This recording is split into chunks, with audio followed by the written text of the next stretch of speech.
Hi, it's Dwyer, gamblersadvisory.com, dwyervip.com. Today is October the 20th, 2017.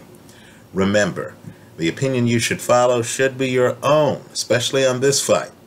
Just consider this to be a second opinion from a complete stranger online.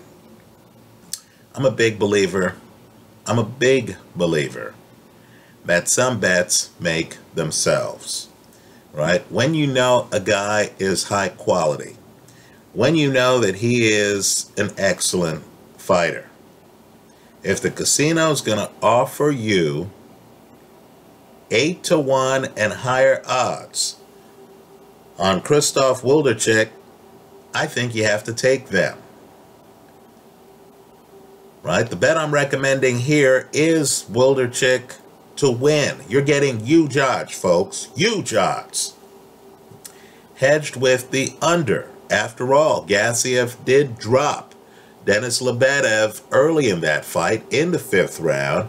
And understand, Wlodarczyk has a problem with guys who can move. Think Steve Cunningham. Gassiev, to me, is more like Marvin Hagler. In other words, you've heard me use the phrase mid-range hooker. This is a mid to short range hooker who throws extremely short punches and who's going to try to wrestle for control of the pocket. This is exactly what Wlodarczyk is looking for. I don't have a clue who wins the fight. I really don't. But what I can tell you is that these odds are absolutely ridiculous. Both of these guys hit hard to the body with both hands. While Gassiev does throw the shorter punches, understand, if you're going up against a hooker, what you need to do is to pick a side, right? Come up on him. Say, okay, I'm going to smother his right hand. Take away one hand and that hooker's balance might be thrown off, because understand, the way Gassiev does it, it's a left, right, right. There's a certain rhythm to it. There's a certain balance he gets off of it. You take away one hand and force him to only throw the other hand, and you might end up with the kind of situation that you had when Felix Trinidad fought Bernard Hopkins, a fighter who's confused. Right? Neither of these guys is going to be able to get out of the way of the other guy's punches. Also, for those of you who believe unbeaten Gassiev is unbeatable, what I want you to do is to look at the end of his fight against Denis Lebedev. Right now, that fight officially is a split decision. I'll agree, 2 of the 3 judges had Gassiev winning the fight by a few rounds. But just look how tired he looks. Right? He looks tired at the end of the fight. He looks, dare I say, mortal at the end of the fight. Understand, too, Wlodarczyk has fought, in my opinion, the tougher competition. He's more tested. Didn't he beat Danny Green? Right? Understand how hard he hits, too. Danny Green is a guy who's gone the distance with several big hitters. Right? Danny Green gets hit from distance with a great left hook. Understand, Wlodarczyk can punch. The unproven fighter here is Gassiev, who only has 20-something fights. Less fights than Wlodarczyk has wins. And you mean to tell me you're going to give me 8-1 odds?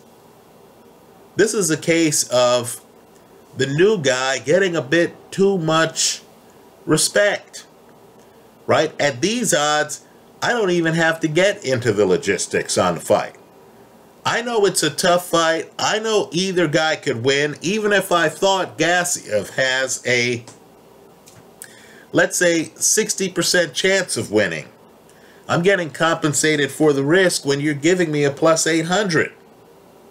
So, the bet I like is the underdog here. To win the fight, I'll hedge the play with the under simply because Denis Lebedev goes the distance by vacating the pocket, fighting on his back foot for stretches of the fight. Neither of these guys is going to fight on their back foot. These guys are going to be hunting for each other, and they're going to find the other guy right in front of them. So, the beauty of what I'm proposing is, if Wlodarczyk pulls the upset, you get 8-1 on that side of the play. 8-1 on that side of the play. If he does it by KO on the under, folks, you're winning both halves of the bet. If Gassiev gets the KO on the under, the hedge holds. But understand the risk involved.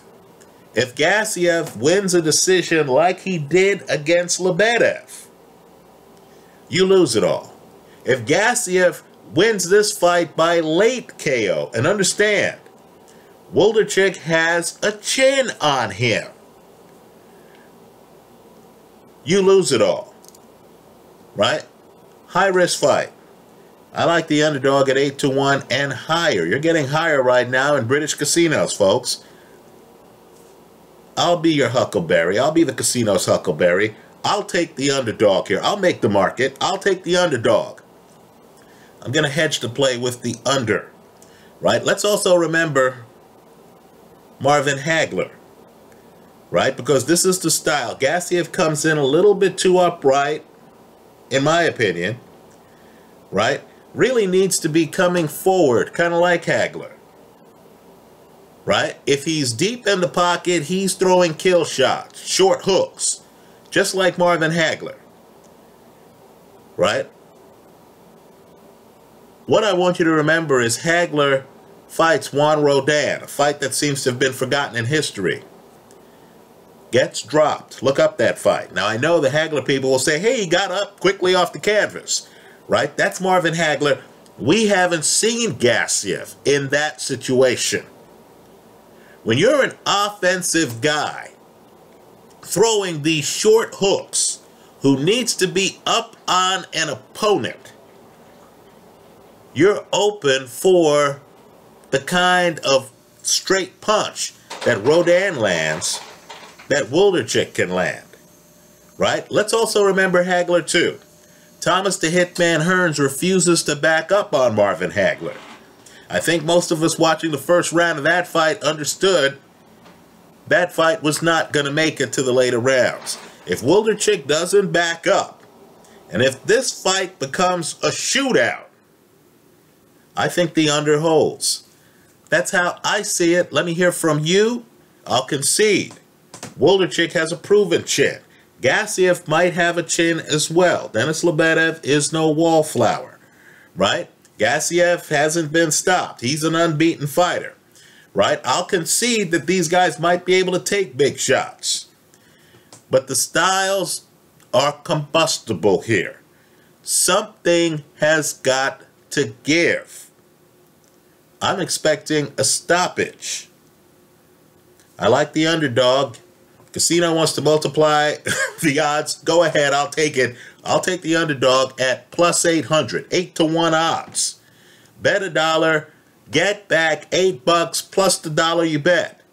I'll hedge the play with the under. I'm expecting fireworks. Let me hear from you in the comment section to this video. Thanks for stopping by.